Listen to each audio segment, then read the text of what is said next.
शादी में अब 15 दिन रह गए थे और इन्हीं 15 दिनों में अन्वी ने अपने प्रेम को एक एक करके मरते देखा। सब कुछ बहुत तेज़ी से और बहुत गंदे ढंग से बिखरने लगा। लड़के की माँ दिन में 2-2 बार फ़ोन करती, कभी अन्वी की माँ को, कभी पिता को। आप लोग बताइए कितना सोना दे रहे हैं, हमें कुछ पता ही नहीं है। जो आप सोना देंगे आपकी लड़की को ही मिलेगा, कौन सा हम अपने पास रख लेंगे। कौन कौन से रिश्तेदारों के लिए चेन आएगी, कुछ बता ही नहीं रहे हैं आप लोग। गरम सूट कहाँ तक बने, कपड़े सिल गए या नहीं, कुछ तो बताइए। हर फोन एक पूछताछ थी, हर सवाल एक ताना। अन्वी के पिता फोन उठाते थे, बहुत संयम से बोलते थे, जी अभी देख रहे हैं, जी बस थोड़ा समय दीजिए, जी सब व्यवस्था हो जाएगी। लेकिन जवाब में संयम नहीं मिलता था। एक दिन अमोल का फ़ोन आया। उसकी आवाज़ में अब प्रेम नहीं, आदेश था। मेरे मम्मी पापा बोल रहे हैं कि तुम्हारे यहाँ से कुछ क्लैरिटी नहीं आ रही। अन्वी ने कहा, क्या क्लैरिटी चाहिए? सब, अमोल बोला। कौन क्या देगा, कितना देगा, ये सब मेरे पापा को, तुम्हारे पापा को खुद फोन करके एक एक बात बतानी चाहिए। अन्वी के हाथ कांप गए। तुम कुछ बोल क्यों नहीं रहे हो अमोल? उसने पूछा। मैं बीच में नहीं पढ़ना चाहता, अमोल बोला। उस वाक्य ने अन्वी के भीतर आखिरी धागा भी तोड़ दिया।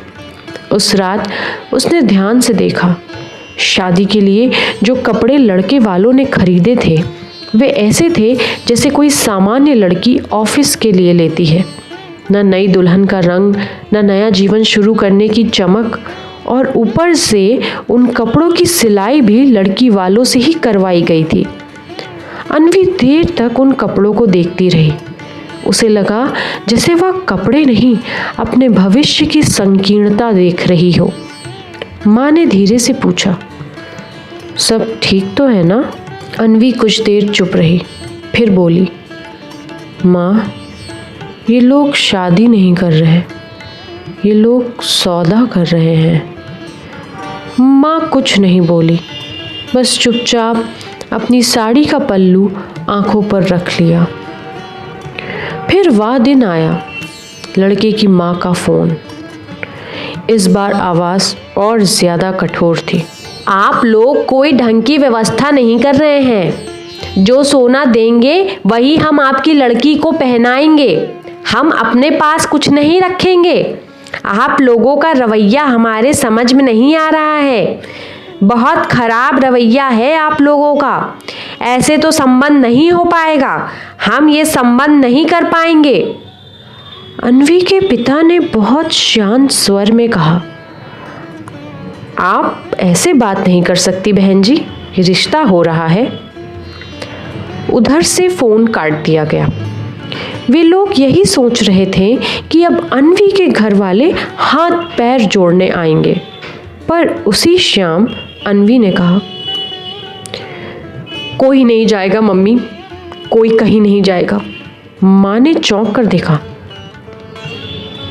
अन्वी, मेरे मम्मी पापा गिरे पड़े नहीं हैं। अन्वी बोली, ये रिश्ता मेरा और अमोल दोनों का था मम्मी, अगर उसे फर्क नहीं पड़ा तो मुझे भी नहीं पड़ता। उसकी आवाज़ कांप रही थी, पर निर्णय साफ था। उसे रुपए चाहिए ना, उसे पैसे चाहिए तो वह जाए, जहां उसे पैसे मिले, जहां रुपए मिले वहां जाए, भिखारी कहीं का। अमोल को यह उम्मीद नहीं थी। शादी में अब सिर्फ 7 दिन बचे थे। उसने फ़ोन किया, 1 बार, 2 बार, 10 बार। अन्वी ने फ़ोन उठाना बंद कर दिया। आखिर एक दिन उसने उठाया। अन्वी, अमोल की आवाज़ रो रही थी।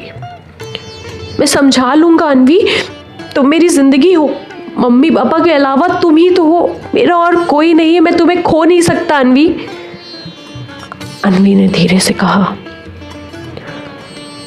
और मेरे पास मेरी पूरी ज़िंदगी है। अब अगर मैं तुम्हारी बातों में आई तो मेरी पूरी ज़िंदगी इसी दबाव में कटेगी। मैंने तुम्हें बहुत बुलाना चाहा, पर तुमने नहीं सुनी।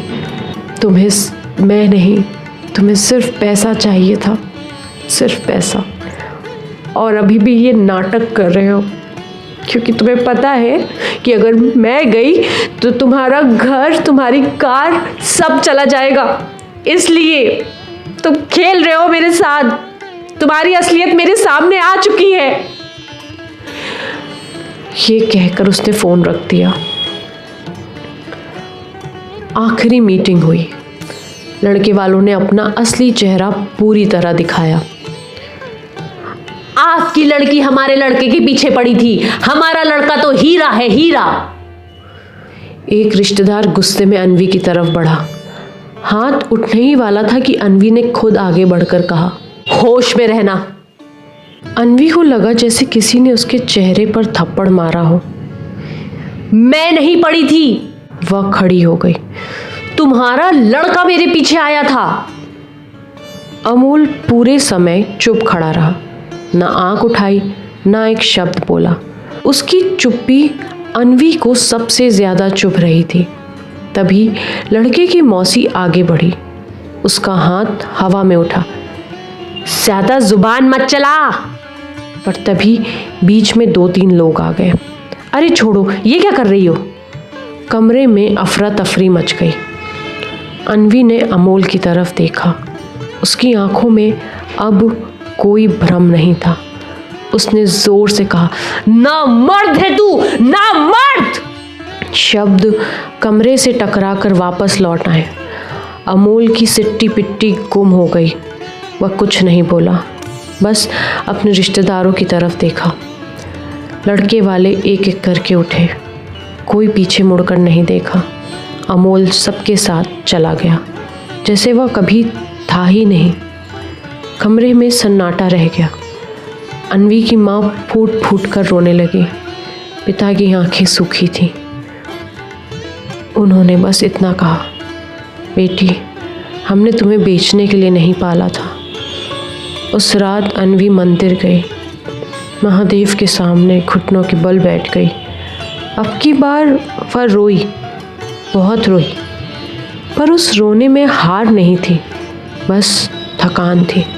वाह, एक दिन और रुकती तो शायद पूरी ज़िंदगी अपने अपमान के साथ रहती।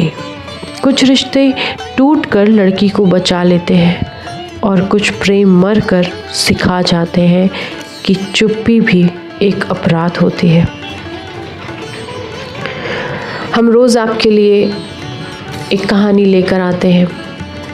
हमारे परिवार का हिस्सा बनिए, चैनल को सब्सक्राइब करिए। कल मिलते हैं एक नई कथा के साथ। तब तक के लिए नमस्कार।